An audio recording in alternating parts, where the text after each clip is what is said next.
बिस्मिल्लाहिर्रहमानिर्रहीम। आप देख रहे हैं एनबी न्यूज़ टीवी। मैं हूं आपका होस्ट राना दिलशाद। नाज़रीन, आज मैं भाटी गेट में एक ऐसी फैमिली के साथ मौजूद हूं जो रावलपिंडी से लाहौर आते हैं और रास्ते में इनको गिरफ्तार कर लिया जाता है, इनको अगवा कर लिया जाता है और इनके साथ क्या सलूक किया जाता है, सारी कहानी जानते हैं इनकी अपनी ज़बानी। सामने की वालेकुम क्या नाम है भाई जनाब का? फरूक जुवेद सर। फरूक जुवेद साहब, आपको क्यों पकड़ा था, क्यों लेकर गए वो? सर उन्होंने सानू उतों DIG ऑफिस के सामने फड़िया वे, फड़ के तो थाना गुजरपुरा लै गए। मैं इत्थे कलपरा रह गया वहाँ कि भाई मेरी बीवी बच्चों को जान दो, मेरे बीवी बच्चों को जान दो। इन्होंने नहीं जान दिता है, कहते हैं कि लोई बीवी तेरी नूं छड़ दिता तो पैसे किन्ने सानू एडे वड्डे देने ने, तेरी बीवी नूं लिजावांगे तो तू सानू वड्डे पैसे देगा ना। ये जनाब सानू थाना गुजरपुरे लै गए ने, उत्थे लिजा के फरियार भट्टी ते सुनील। नहीं, ਤੁਹਾਡੇ ਉੱਤੇ ਗੁਜਰਪੁਰਾ ਕੋਈ FIR ਸੀ, ਪਰਚੇ ਸੀ ਤੁਹਾਡੇ? नहीं जनाब, कुछ भी नहीं साढ़े उत्ते, एक परचा ही मेरे ते बस, और तो इलावा मेरे ते कुछ नहीं जनाब। उत्थे लिजा के इन्होंने सानू कमरिਆਂ 'ਚ बंद कर छड्डिया वे। बंद करन तो बाद पैसों का मुतालबा करन लग पे ने कि सानू 10 लाख रुपया देगा तो ठीक है, नहीं देगा तो तेरी बीवी के उत्ते असीं परचा दे देंगे। ए जनाब मेरा छोटा जिहा बच्चा सी नाल, ए परेशान होंदा रहा वे, घबरांदा रहा, चीकां मारदा रहा, खौफ दी वजह तो बाहर हो जिंदा चढ़ गया, बाहर नहीं आ रहा, हो जिंदा उतरदा पिया। हाली तकना भी वो परेशानी चो बाहर नहीं निकलता पिया जनाब। इन्होंने उत्थे साढ़े नाल 10 लाख रुपये की डिमांड रखी सुनील ने तो फरियार भट्टी ने। इन्होंने नाल गलबात करद्या भाई 3,70,000 च इन्हों की साड़ी डन हुई है। फिर इन्होंने 3,70,000 मेरे को लिता है तो मेरी जान छड्डी है, मेरे बीवी बच्चों ने छड्डिया। नहीं, तुसी क्यों कोई नजायज़ फरोश सी, तुसी कोई बदमाश हो, फड़िया क्यों तुहानू उन्हें? जनाब असी काम करने हाँ, पर असी हुण आला अफसरान नूं लिख के दे छड्डिया, DIG साहब नूं लिख के दिता है कि जनाब असी ये काम नहीं करते। अल्लाह दे भी घर च तौबा वे तो असी तौबा करने, माफ़ी मंगने, सानू माफ़ी दिती जाए। की काम करदे सी तुसी पहले? जनाब मैं करना हम मुंशियात दा, पर हुण बड़ी देर हो गई मैनू छड़ दिते। जिरों ना मैं डिग पिया हाँ, मैं मजदूर जिरों ना हो गया, मैं नहीं करदा जनाब ये काम। इन्हों ने फिर भी मैनू फड़ के लिजा के उत्थे 3,70,000 रुपये लिता फरियार भट्टी ने तो सुनील ने जनाब। इन्होंने 2 आदमी रखे ने प्राइवेट अपने, आतू तो फिलिपस। ये जनाब उत्थे पैसे नहीं डन करके तो पैसे लिया के ऐ ही इन्हों देंदे ने दोवें। फिलिपस ते आतू जड़े ने, ये भी पुलिस कांस्टेबल ने, मुलाजम ने या सरकार सिविल आदमी ने? सारे प्राइवेट ही है ने। जिहड़ा फिलिपस है वो CCP लाहौर दे घर काम करदा वे। हाँ जी, इन्हों नाल कोई घाटा वाधा होंदा है ना तो साहब नूं कह कवा के इन्हों माफ़ी दवा दिंदा वे। पहले भी डिसमिस होए हम दोवें तो फिलिपस ने अपने साहब नूं कह के तो इन्हों बहाल करवा दिता जनाब। हुण भी ऐसे चक्करां दे विचों इन्हों नाल रखदे ने कि सानू बहाल भी करवा दिंदा है तो सानू पैसे भी लिया के दे दिंदा वे। ऐ बंदा ਤੁਹਾਡੀ ਫਿਲਿਪਸ ਦੇ ਨਾਲ ਕੋਈ ਜ਼ਾਤੀ ਅਦਾਵਤ ਹੈ? ਜਿਹੜਾ ਸਬ ਇੰਸਪੈਕਟਰ ਹੈ ਪੱਟੀ, ਉਹਦੇ ਨਾਲ ਕੋਈ ਜ਼ਾਤੀ ਅਦਾਵਤ ਹੈ ਕਿ ਤੁਹਾਨੂੰ ਇੰਨੀ ਦੂਰੋਂ ਆਏ ਨੇ ਤੇ ਚੁੱਕ ਕੇ ਲੈ ਗਏ ਨੇ? नहीं जनाब, बस पैसे की डिमांड मारिया लैके जाते हैं कि इन्हों फड़ने, इन्हों को पैसे बटोर लैने। ये जनाब इंज ही करते हैं, हर बंदे दे नाल ही यही करते हैं। देखो मेरी बीवी का की लिंक वास्ते इस चीज़ों के नाल, उन्होंने भी नाल लै गए ना। इन्होंने नाल कोई कांस्टेबल ही सी, लेडीज़ कोई भी नहीं है। 4 जने आए ने, दशके जो अगे आप 2 जने बैठ गए ने। कलपरा रह गया वहाँ कि जनाब मेरी बीवी नूं तो इत्थे छड्डियो वो, मेरे बच्चे नूं छड्डियो वो। नहीं जनाब, इन्होंने एक नहीं मेरी मन्नी, उत्थे लिजा के इन्होंने पर्चियां दी धमकियां दे के ते पैसे मेरे को ले लिते ने। ਅੱਛਾ ਬਾਜੀ, ਜਦੋਂ ਤੁਹਾਨੂੰ ਇੱਥੋਂ ਲੈ ਕੇ ਗਏ ਨੇ ਉਹਨਾਂ ਦੇ ਨਾਲ ਕੋਈ ਲੇਡੀਜ਼ ਪੁਲਿਸ ਹੈ ਕਿ ਨਹੀਂ? ਨਹੀਂ, ਕੋਈ ਨਹੀਂ ਸੀ। ਕੀ ਡਿਮਾਂਡ ਕੀਤੀ ਉਹਨਾਂ ਨੇ ਜਾ ਕੇ ਉੱਥੇ? ਪਹਿਲੇ 10 ਲੱਖ ਮੰਗਿਆ, ਮਿੰਤਾਂ ਤਰਲੇ ਰੋਣਾ ਸ਼ੁਰੂ ਹੋ ਗਏ ਆ। ਉਹ ਕਹਿੰਦੇ ਨੇ ਜੀ ਤੇਰੇ ਬੰਦੇ ਤੇ 5 ਕਿਲੋ ਦਾ ਪਰਚਾ ਕਰ ਦਾਂਗੇ। ਮੈਂ ਕਿਹਾ ਮਜ਼ਦੂਰ ਆਦਮੀ ਹੈ। ਕਹਿੰਦੇ ਕੋਈ ਗੱਲ ਨਹੀਂ, ਤੇਰੇ ਤੇ ਕਰ ਦਾਂਗੇ। ਕਿੰਨੇ ਕੁ ਮੰਗੇ? ਭੱਟੀ ਨੇ, ਸੁਨੀਲ ਨੇ ਵੀ ਤੇ ਫਰਿਆਦ ਭੱਟੀ ਨੇ ਵੀ। ਫਿਰ ਜੋ ਤੁਸੀਂ ਕਿਹਾ ਕਿ ਸਾਡੇ ਕੋਲ ਪੈਸੇ ਨਹੀਂ ਹੈ ਜਾਂ ਤੁਸੀਂ ਫੌਰੀ ਇੰਤਜ਼ਾਮ ਕਰ ਦਿੱਤਾ? ਫੌਰੀ ਨਹੀਂ ਭਾਈ, ਫਿਰ ਫੋਨ ਫਾਨ ਕੀਤੇ ਨੇ ਸਾਰਿਆਂ ਨੂੰ, ਰਿਸ਼ਤੇਦਾਰਾਂ ਨੂੰ, ਦਿਓਰਾਂ ਨੂੰ ਕਿ ਮਿਹਰਬਾਨੀ ਕੋਈ ਮਦਦ ਕਰੋ ਸਾਡੀ। ਫਿਰ ਭਾਈ ਨੂੰ ਫੋਨ ਕੀਤਾ ਮੈਂ, ਇਹਨਾਂ ਨੇ 1,70,000 ਰੁਪਇਆ ਮੈਨੂੰ ਦਿੱਤਾ। ਅਸੀਂ ਥਾਣੇ ਦੇ ਬਾਹਰ ਨਿਕਲੇ ਹਾਂ ਭਾਈ, 1,70,000 ਦੇ ਕੇ ਗਏ ਨੇ, ਉਹਨਾਂ ਨੇ ਦਿੱਤਾ। ਉਹ ਦੋਨੋਂ ਇੱਕ ਜਣ ਉੱਥੇ ਹੀ ਰਹਿ ਗਏ, ਇੱਕ ਸਾਡੇ ਨਾਲ ਆ ਗਿਆ।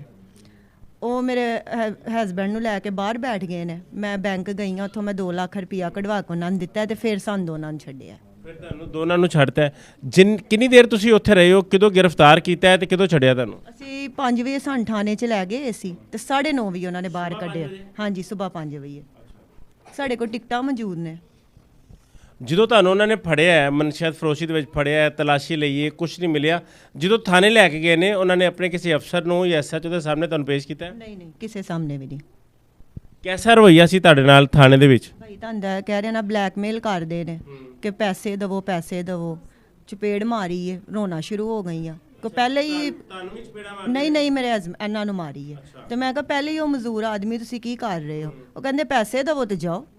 ਭਾਈ ਬੱਚਿਆਂ ਦੀਆਂ ਧਮਕੀਆਂ ਲਾਉਂਦੇ ਨੇ, ਸਾਨੂੰ ਧਮਕੀਆਂ ਲਾਉਂਦੇ ਨੇ ਕਿ 5 ਕਿਲੋ ਦਾ ਪਰਚਾ ਦੇ ਦਾਂਗੇ, 4 ਕਿਲੋ ਦਾ। ਅਸੀਂ ਇੰਨੀ ਦਫਾ ਕਿਹਾ ਅਸੀਂ ਤੋਬਾ ਕਰ ਲਿੱਤੀ ਪਰ ਉਹਨਾਂ ਨੂੰ ਯਕੀਨ ਨਹੀਂ ਆਂਦਾ। ਦੱਸੋ ਅਸੀਂ ਕੀ ਕਰੀਏ? ਸੁਨੀਲ ਨੇ ਤਾਂ ਬਹੁਤ ਜਾਸਤੀ ਕੀਤੀ ਹੈ, ਰਕਸ਼ੇ 'ਚੋਂ ਵੀ ਮਾਵਾਂ ਖਿੱਚ ਕੇ ਲਾਇਆ ਕਿ ਅੰਦਰ ਚੱਲ। ਹਾਂਜੀ ਕਿ ਤੂੰ ਰਕਸ਼ੇ 'ਚ ਉਤਰ, ਮੈਂ ਤਲਾਸ਼ੀ ਲੈਣੀ। ਮੈਂ ਕਿਹਾ ਭਾਈ ਰਿਕਸ਼ੇ ਵਾਲਾ ਵੀ ਨਾਲ ਸੀ, ਉਹ ਵੀ ਕਹਿੰਦਾ ਰਿਹਾ ਲੇਡੀਜ਼ ਹੈਗੀ ਹੈ, ਬਾਜੀ ਨੂੰ ਰਹਿਣ ਦਿਓ, ਬੈਠੇ ਰਹਿਣ ਦਿਓ, ਮੈਂ ਇਹਦੇ ਨਾਲ ਹੀ ਵਾਪਸ ਚਲੀ ਜਾਵਾਂਗੀ। ਲੇਕਿਨ ਸੁਨੀਲ ਮੇਰੀਆਂ ਬਾਵਾਂ ਖਿੱਚ ਕੇ ਲਾਉਂਦਾ ਰਿਹਾ ਕਿ ਅਸੀਂ ਰਿਕਸ਼ੇ ਦੀ ਤਲਾਸ਼ੀ ਲੈਣੀ ਹੈ। ਰਿਕਸ਼ੇ ਵਾਲਾ ਵੀ ਕਹਿੰਦਾ ਰਿਹਾ ਕਿ ਇਹਨਾਂ ਨੇ ਅੱਡੇ ਦੇ ਵਿੱਚੋਂ ਹੀ ਸਾਨੂੰ ਕਰਵਾਇਆ। ਭਾਈ ਇਹਨਾਂ ਨਾਲ ਸਾਡਾ ਕੋਈ ਲਿੰਕ ਨਹੀਂ।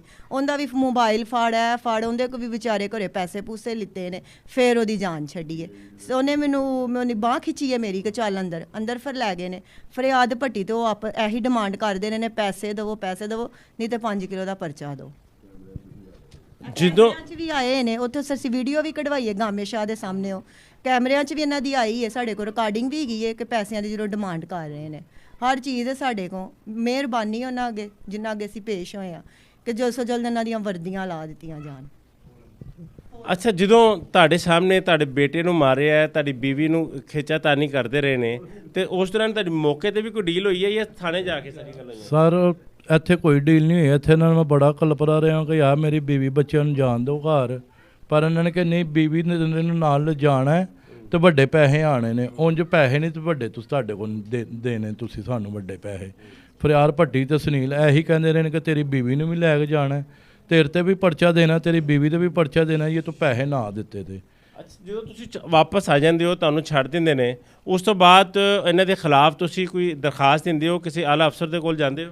ਸਰ ਅਸੀਂ DIG ਸਾਹਿਬ ਫੈਸਲ ਸਾਹਿਬ ਕੋ ਗਏ ਆ, ਉਹਨਾਂ ਦੀ ਮਿਹਰਬਾਨੀ ਹੈ ਕਿ ਉਹਨਾਂ ਨੇ ਸਾਨੂੰ ਰਿਲੀਫ ਦਿੱਤਾ ਹੈ। ਇਹਨਾਂ ਦੇ ਖਿਲਾਫ ਇਨਕੁਆਇਰੀ ਲਾਈ ਹੀ ਹੈ ਤੇ ਅਸੀਂ ਚਾਹੁੰਦੇ ਹਾਂ ਕਿ ਇਹਨਾਂ ਨੂੰ ਜਲਦ ਤੋਂ ਜਲਦ ਇਹਨਾਂ ਦਾ ਫੈਸਲਾ ਕੀਤਾ ਜਾਵੇ, ਇਹਨਾਂ ਨੂੰ ਡਿਸਮਿਸ ਕੀਤਾ ਜਾਵੇ।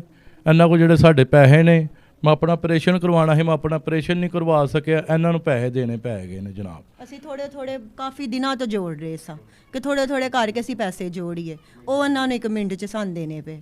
ਮੇਰੇ ਪੈਰ ਦਾ ਆਪਰੇਸ਼ਨ ਦੱਸਿਆ ਉਹਨਾਂ ਨੇ, ਡਾਕਟਰ ਕਾਜ਼ੀ ਸਾਹਿਬ ਨੇ, ਤੇ ਜਨਾਬ ਇਹਨਾਂ ਨੇ ਜਿਹੜੇ ਪੈਸੇ ਥੋੜੇ ਬਹੁਤੇ ਜੋੜੇ ਨੇ ਇਹਨਾਂ ਆਪਰੇਸ਼ਨ ਵਾਸਤੇ, ਤੇ ਇੱਕੋ ਹੀ ਝੜਗੇਰੀ 'ਚ ਲੈ ਗਏ ਨੇ ਜਨਾਬ ਸਾਡੇ ਕੋਲੋਂ।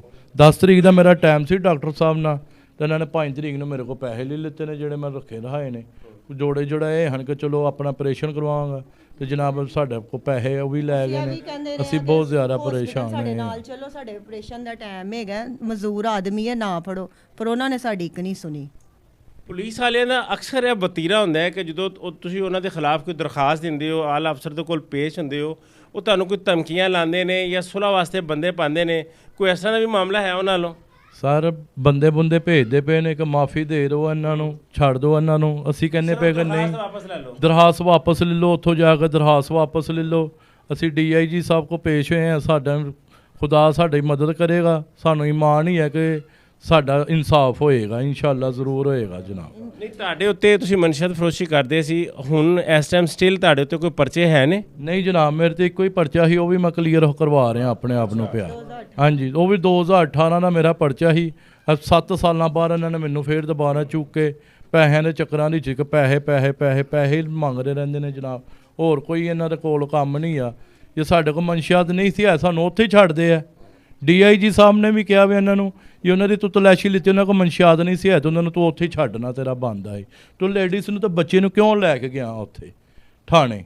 ਇਹਨਾਂ ਦਾ ਕੀ ਕੰਮ, ਇਹਨਾਂ ਦਾ ਕੀ ਕਸੂਰ ਹੀ ਹੈ ਕਿ ਤੂੰ ਇਹਨਾਂ ਨੂੰ ਨਾਲ ਉੱਥੇ ਲੈ ਕੇ ਗਿਆ ਵੇਂ? ਲੈ ਕੇ ਬੀਵੀ ਬੱਚਿਆਂ ਨੂੰ ਇਸ ਮਾਰੇ ਨਾਲ ਲਿਜਾਂਦੇ ਨੇ ਕਿ ਇਹਨਾਂ ਦੀ ਆੜ ਦੀ 'ਚ ਸਾਨੂੰ ਵੱਡੇ ਪੈਸੇ ਦੇਣਗੇ, ਤੇ ਬੰਦਿਆਂ ਦੇ ਉੱਤੇ ਪਰਚਾ ਦੇ ਦਿੰਦੇ ਨੇ, ਤੇ ਬੁੱਢੀਆਂ ਦਾ ਪੈਸਾ ਲੈ ਲੈਂਦੇ ਨੇ। ਹੁਣ ਤੁਹਾਡਾ ਕੀ ਮੁਤਾਲਬਾ ਹੈ? ਹੁਣ ਸਾਡਾ DIG ਸਾਹਿਬ ਅੱਗੇ ਮੁਤਾਲਬਾ ਇਹੀ ਹੈ, ਮਰੀਮ ਨਵਾਜ਼ ਸਾਹਿਬ ਅੱਗੇ, ਵਜ਼ੀਰ ਆਲਾ ਪੰਜਾਬ ਅੱਗੇ ਸਾਡੀ ਇਹੀ ਦਰਖਾਸਤ ਹੈ ਕਿ ਜਨਾਬ ਸਾਨੂੰ ਇਨਸਾਫ ਦਿੱਤਾ ਜਾਵੇ। ਅਸੀਂ ਪਰੇਸ਼ਾਨ ਹਾਂ, ਅਸੀਂ ਮਜ਼ਦੂਰ ਮੈਂ ਆਦਮੀ ਆ, ਨਾ ਮੈਂ ਕਮਾ ਸਕਣਾ ਵਾ, ਤੇ ਤੁਹਾਡੀ ਮਿਹਰਬਾਨੀ ਹੈ ਜਨਾਬ, ਸਾਡੀ ਇਹਨਾਂ ਕੋਲ ਜਾਨ ਵੀ ਛੁਡਵਾਓ, ਤੇ ਜਿਹੜਾ ਸਾਡਾ ਇਹਨਾਂ ਨੇ ਪੈਸਾ ਲਿੱਤਾ ਸਾਨੂੰ ਉਹ ਵੀ ਵਾਪਸ ਦਿਵਾਓ।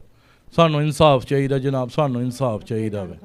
DIG ਸਾਹਿਬ ਤੇ ਮਰੀਮ ਨਵਾਜ਼ ਸਾਹਿਬ ਅਸੀਂ ਤੁਹਾਡੇ ਕੋਲ ਗੁਜ਼ਾਰਿਸ਼ ਕਰਨੇ ਆ ਕਿ ਸਾਡੀ ਹੈਲਪ ਕੀਤੀ ਜਾਵੇ, ਸਾਨੂੰ ਇਸ ਇਨਸਾਫ ਦਿੱਤਾ ਜਾਵੇ जनाब। हमें इंसाफ दिया जाए। जब मैं मंशियात फरोश था, जब ये मैं काम करता था, कभी किसी पुलिस वाले ने नहीं पकड़ा। आज मेरी रहाई जो है वो भाटी गेट में है और मुझे जो गिरफ्तार करने आते हैं वो थाना गुजरपुरा से आते हैं। 30 किलोमीटर दूर आने का और मुझे पकड़ने का, गिरफ्तार करने का, मेरी बीवी और बच्चे को साथ ले जाने का मकसद सिर्फ एक था, मुझसे पैसे बटोरना। और वो पैसे बटोरे भी गए। जब ये शहरी अपनी बेगुनाही का सबूत लेकर डीआईजी साहब के पास जाता है